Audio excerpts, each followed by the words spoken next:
صلی اللہ علیہ وسلم کا فرمان ہے، میرے پاس جبریل امین علیہ السلام آئے، آپ کے دستے مبارک میں آئینہ تھا۔ میں نے کہا جبریل یہ کیا ہے؟ عرض کی یا رسول اللہ صلی اللہ علیہ وسلم یہ جمعۃ المبارک ہے، میں نے دیکھا اس آئینے پہ ایک نشان۔ میں نے کہا جبریل یہ آئینے پر نشان کیا ہے؟ عرض کی یا رسول اللہ صلی اللہ علیہ وسلم جمعے کے دن ایک گھڑی ایسی ہے مومن جو دعا کرتا ہے اللہ اس دعا کو رد نہیں کرتا۔ دن اور بھی ہے، رسول پاک صلی اللہ علیہ وسلم فرماتے ہیں اگر اللہ نے میری امت کو جہنم میں ڈالنا ہوتا تو میری امت کو جمعۃ المبارک عطا نہ کرتا۔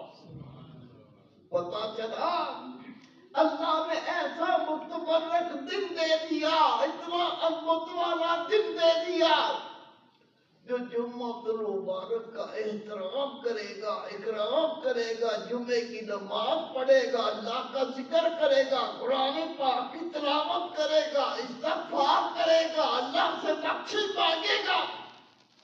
نبی پاک فرماتے ہیں یہ جمعۃ المبارک کی برکت ہے، اگر میرے امتیوں کو اللہ نے جہنم میں داخل کرنا ہوتا تو جمعہ مبارک عطا ہی نہ کرتا۔ دن اور بھی ہیں میرے پیارے بھائی، میرے بیٹے، گھر میں نماز پڑھ تو ایک نماز، مسجد میں آ کے پڑھ تو 25 نمازیں، محلے کی جامع مسجد میں نماز پڑھ تو 500 نمازیں، میرے نبی پاک کی مسجد نبی میں نماز پڑھ تو 50,000 نمازیں، اور بیت اللہ شریف میں نماز پڑھ تو 1,00,000 نمازوں کا ثواب۔ جگہ بدلی، مقام بدلا، ثواب بدلا، ثواب کی شان بدلی۔ آج شعبان کی 15 تاریخ، اسے کہتے ہیں شب برات، وہ رات جس میں جہنم سے نجات ملتی ہے، وہ رات جس میں اللہ جہنم سے اپنے بندوں کو بری کرتا ہے۔ اگر کوئی یہ خیال کرے کہ جمعہ ہمیں مل گیا، نبی پاک کا فرمان ہے اگر میری امت کو جہنم میں ڈالنا ہوتا تو جمعہ عطا نہ کرتا، اس کا مطلب یہ ہرگز نہیں جمعہ ملا نہ نماز پڑھی، نہ قرآن پاک کھولا، نہ استغفار کیا، نہ رب کا ذکر کیا، نہ اللہ سے خیر مانگی، نہ اللہ سے گناہ کی مغفرت مانگی۔ یہ ساری چیزیں منسلک ہیں کہ نعمت میں دیتا ہوں، اس نعمت کو استعمال کیسے کرنا ہے۔ جمعہ آ گیا تو رب سے ڈر جا، جمعہ آ گیا تو رب کے سامنے جھک جا، جمعہ آ گیا گناہ سے بخشش مانگ لے، جمعہ دے دیا رب کو راضی کر لے۔ یہ متبرک دن ہے، اس میں جو تو لوٹے گا میں تجھے قبول کر لوں گا۔ اس کا مطلب یہ ہے یہ نعمت دے کر اللہ تعالیٰ نے اپنے بندوں کے لیے رحمت کے دروازے کھولے۔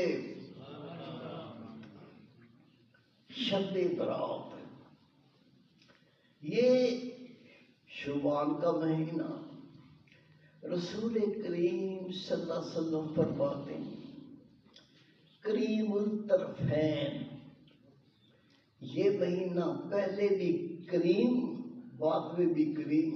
کیسے؟ ماہ شعبان سے پہلے ہے ماہ رجب، اور ماہ رجب کے بارے میں رسول کریم صلی اللہ علیہ وسلم فرماتے ہیں اللہ کا مہینہ۔ ماہ رمضان نبی پاک فرماتے میری امت کا مہینہ، یہ دونوں کریم مہینوں کے درمیان شعبان کا مہینہ، نبی پاک فرماتے یہ میرا مہینہ۔ کتنی بڑی عظمت ہے۔ رسول کریم صلی اللہ علیہ وسلم کے بہت پیارے صحابی بنی امامہ واحدی رضی اللہ تعالیٰ عنہ،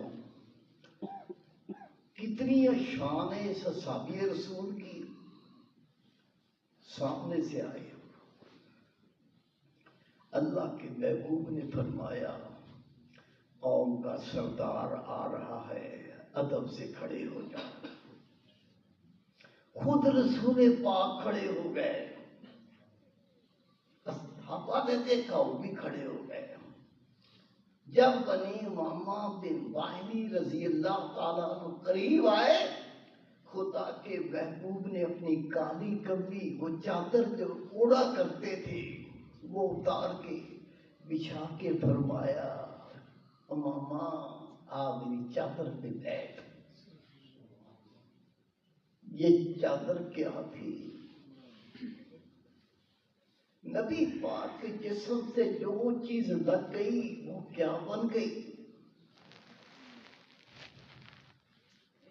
امی جان نے عرض کی یا رسول اللہ صلی اللہ علیہ وسلم،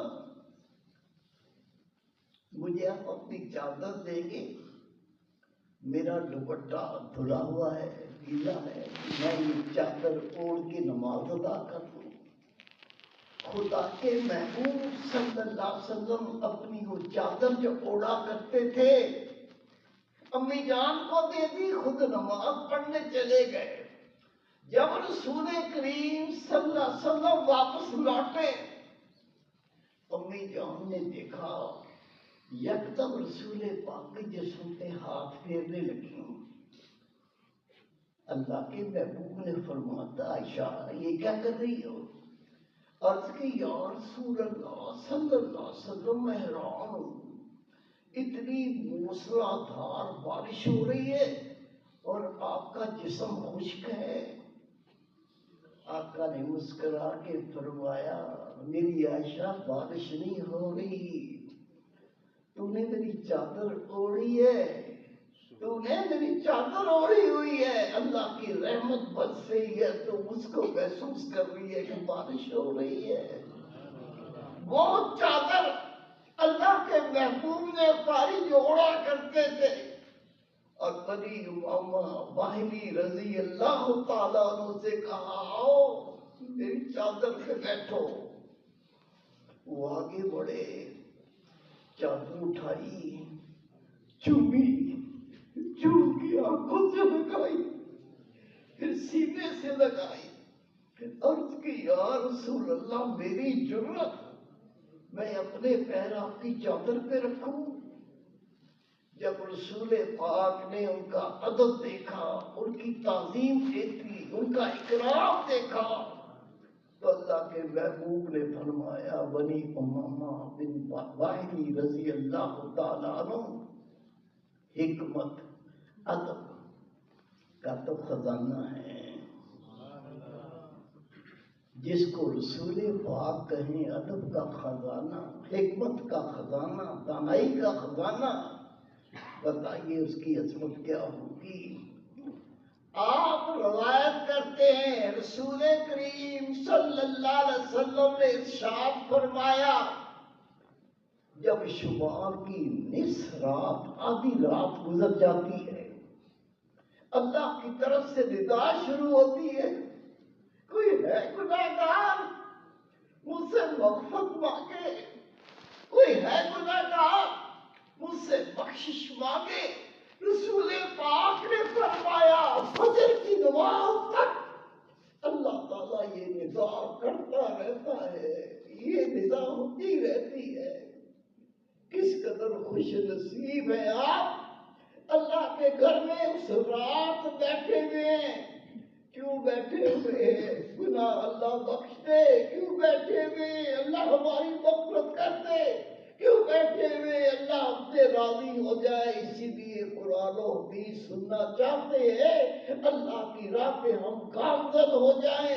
رسول پاک فرماتے ہیں فجر کی نماز کا وقت ہوتا ہے، اس سے پہلے خدا کی ندا چلتی رہتی ہے، کوئی ہے گناہگار بخشش مانگے، کوئی ہے جو مجھ سے مغفرت مانگے، اور جو اللہ سے